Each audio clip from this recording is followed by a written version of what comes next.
For example, sometimes the customer will ask you, what is the trend of the percentile top 10 or top 90 percentile or 50 percentile and so on.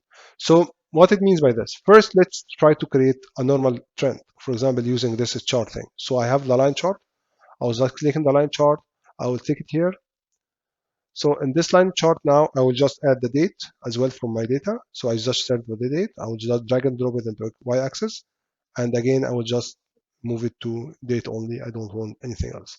So for example, I will take the latency here. So I have the average latency here on y-axis. So I want the aggregation to be as average. So this is actually my average latency for all the samples which have it.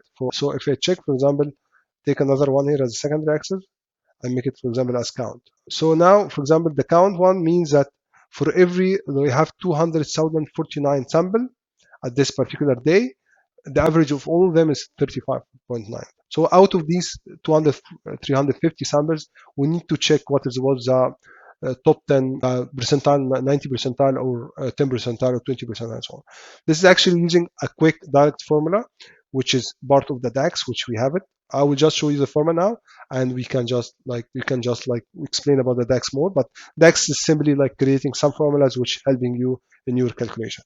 So for example, if the customer asking you, as you take an action and he want to check what was the top 10 percentile. So in this case, top 10 percentile, or the percentile 10% for the latency. This means that, for example, I would like click here and the measure, whatever it can be anywhere. So once you, for example, click here, above here you have a new measure.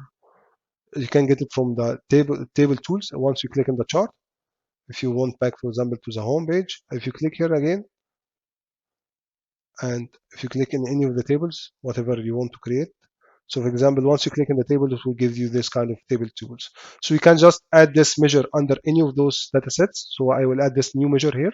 So there is two methods, just to right click here and just make as a new measure, or to click in the table you would like to add and just add a new measure as well from here, which is in the top left here. So I'll just make a new level. So it's actually very easy. So for example, I would like to check the 10 percentile. So let's assume this one called 10 percentile. So now the formula, direct formula, is called percentile. So you have this inclusive and exclusive. Usually use any of them. It's like very similar. There's no major differences. So for example, I will use this one. So this is, it's just like once you open it, it will give you explanation, percentile.inclusive. What is the column value? So I would like to have the latency, right? So I will just search latency, write the latency. So it will show you me that this dataset one having column called latency millisecond. So I will click it here. Then I will give comma. Then you can see column.k. K, this is the percentile. For example, I want the 10 percentile. So if I like this, now it will give me something called percentile, 10 percentile. It will be plotted here. See, it's coming. It's not yet plotted. Because I created under this new measure. Now it's coming here. So you can drag it and drop it, for example, under the y-axis.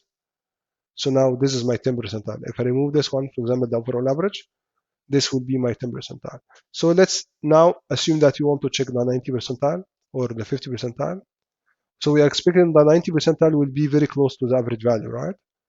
So just right click again here and just created a new measure. I will just copy paste the formula which we created here. This is 10 percentile. I will just change it, for example, to 90. And this, instead of 0.1, I will just change it to 0.9. So here we'll have our 10 percentile. It will be created under this measure 2, which is something I have it here. So if you drag and drop here, now it's becoming above. So this is my 10 percentile. It's like around 51. So if again I added the latency here, this is the latency overall metric.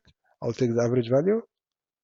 So see, you can see that the 10 percentile is down here because this is showing the lower value, and this was my 90 percentile. And you can keep doing this. And this is like in case if the customer is looking to check the percentile trend in network. So actually what it means by moving average. For example, I have done this chart, okay?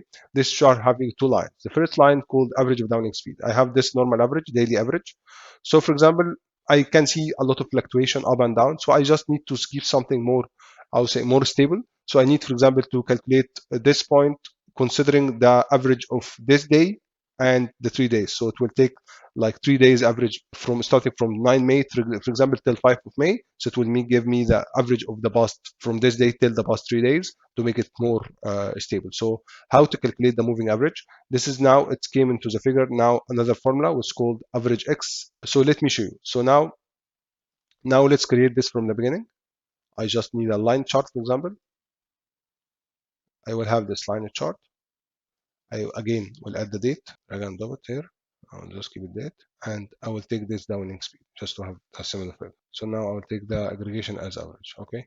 So this is my downlink average speed daily. Okay. Now what I would like to do, I would like to take this average moving average. So again, you need to calculate a DAX formula. So whatever my data set is here, I will just right click, make a new measure. I'll call it moving three days. So now here we're using formula called, we have formula called average, which is the normal we have it, and we have AVERAGEX.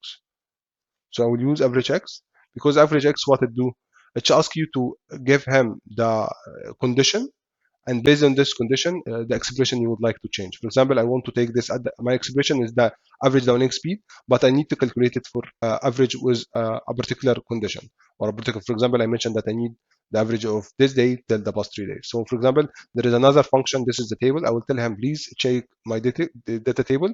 There is something called dates between, for example, dates between. Okay. So this between, for example, what it's telling him, this is another function.